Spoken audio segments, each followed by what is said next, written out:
Alright, how y'all doing today? This is Pete, my friend Pete, your friend Pete, and what we're going to do here is the owner of this vehicle went ahead and installed the engine and drivetrain in it, and he also installed the brake system. Now this is a kit car, this is a fiberglass kit car, it's a straight rod, but this little video pertains to basically any car that you might be working on or you might be restoring. And what he did when he hooked the brake lines up, he didn't install a brake light switch. Now what we're going to do is we're going to go through the procedures of how to hook up a hydraulic brake light switch. This is going to be a low pressure switch, and it's a very simple, easy procedure, and basically it's the best way to go. Now you might have a car that has the little underneath the brake pedal, there's a little electric switch type, okay? But if that ever goes bad and you want to get really precise with it, the hydraulic switch, such as this one right here, okay, is the switch to go with. Welcome to D.I.Y.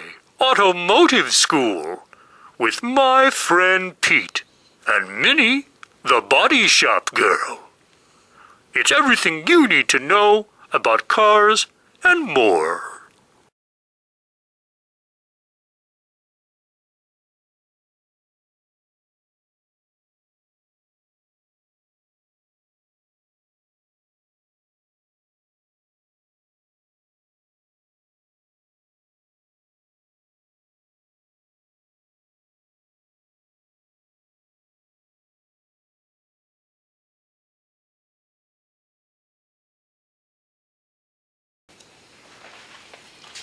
Alright, we got our brake line out of the vehicle, and I went ahead and took my magic marker and I marked it where I want it to go. Now, it's very important to realize that once we put all this in there, it's going to stretch the brake line out, so we're going to have to figure out where we're going to cut it. So we'll get back to that in a minute, because I want to show you what parts it's going to take to install our brake light switch. Now, this is called a three-way right here. And if you look right here real close, it's already got the female flared end for your 3/16 brake. There we go, right there. Okay? But the situation is, it's on all three ends. So if we could have found a three-way block such as this one, but with an 1/8" pipe thread right there, that would have been great. But we couldn't find one of those. So we basically had to go this route right here, where it's 1/8" pipe all the way around, and then of course add our adapters to it to make it like that. So we're going to go ahead and put this together now. These are our adapters for our 3/16 brake line, and those go on each end. Before we put those on though, we want to make sure that we put some pipe thread tape on that. Now I use the liquefied tape, which is basically the same stuff. It's just in a liquid form. And we don't really need a lot, you just need a little bit just to get it going.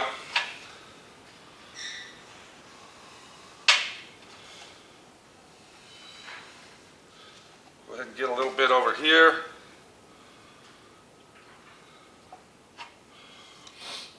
Just like that. And then I might remind you now, when we get all this together, this is a flared fitting on this end where our brake line fitting, the brake line itself bolts on. Do not use any pipe dope on that or pipe thread tape, okay, because it's a flared fitting and it'll seal itself. If you put this together and it ends up leaking out of there, that's because one of the fittings are bad. So don't put any tape on that.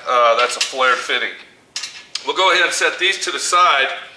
And then what I want to do, I want to go ahead and tighten these on there. So I'm going to take my wrench to hold the block, and then I'm going to get the appropriate size wrench and go ahead and tighten these down, just like so.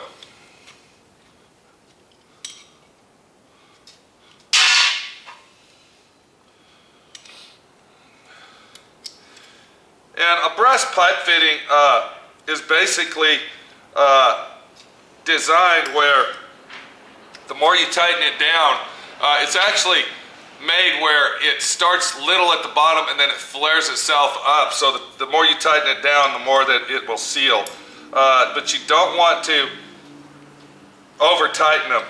One more thing about using a brass fitting, and I want to show you this up close here, is don't ever use an open-end wrench on that, because what will happen is that the brass is so soft, using an open-end wrench will actually warp the inside of your fitting. Always use a box end, or actually, they actually make special wrenches where there's a notch in it right here. Okay, like if there was a brake line on here, you slide the brake line in and then use it, but always use your box end wrench on the brass fittings of your brake lines. I'm going to go ahead and temporarily screw these on to our fitting. These are our 3/16 brake lines, brake line nuts you might call them. They're the nuts that slide over the brake line and then you flare it on there. And then what I'm going to do is I'm going to find the mark that I made, and I'm going to go ahead and mark out, because I already made a mark in the car when the brake line was standing up like this. So now I'm going to mark it up where I want to remove the brake line out of this piece right here, so we can cut it out. If you notice, as I set it on there, you see if I would just cut one cut, then it would actually make the brake line this much longer, and then we'd have to do all this bending and twisting, and we don't want to do that.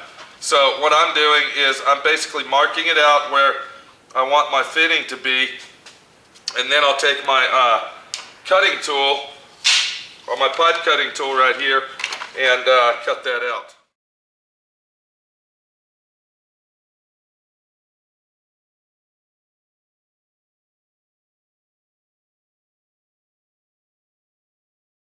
As we look over here, you can see this is your basic double flaring tool for brake lines, fuel lines, etc., etc. And what a double flaring kit is it actually rolls the flare instead of just opens it up, okay? So what you do, and I'll go over this with you, is you would use a double flaring head like this right here first, which rolls it, and then you come back with your flaring tool right here, and then it flares it out. So it rolls it, then flares it, and it makes it double strong, and I'm going to show you that. But if you get an appropriate kit, it comes with everything you need. This is your clamp for your brake lines, your fuel lines, etc. It comes with the cutter, and it also comes with the flaring tool and all of the double flaring heads necessary. So we're going to take our cutting wheel just like this, and we'll go ahead and cut our line right where we marked it.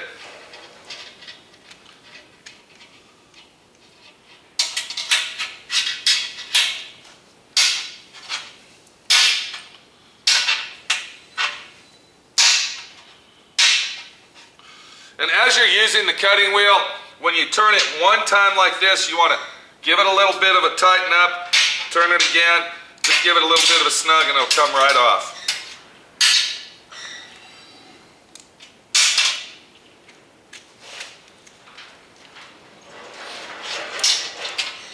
Go ahead and remove this one.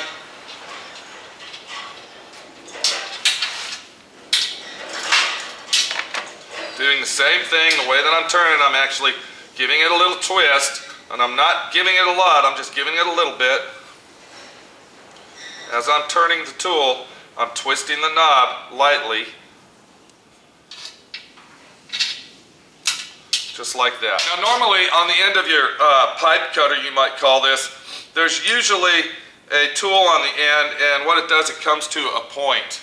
Alright, this one here is broken off, and what that's for is once you cut this line here, you want to get all the debris out of the line. So this is cut, what I have here, I have a small Phillips screwdriver, and what we're going to do is we're just going to take our brake line and we're going to go ahead and basically clean that out just like that. And that removes any type of debris or leftover whatever from cutting off our pipes. The next thing we want to do, we want to go ahead and connect our flaring heads onto our pipe, or tubing you might call it. So you're going to take your flared nut and slide it on each one very carefully, making sure that the threads point out. And then we're going to go ahead and use our flaring tool.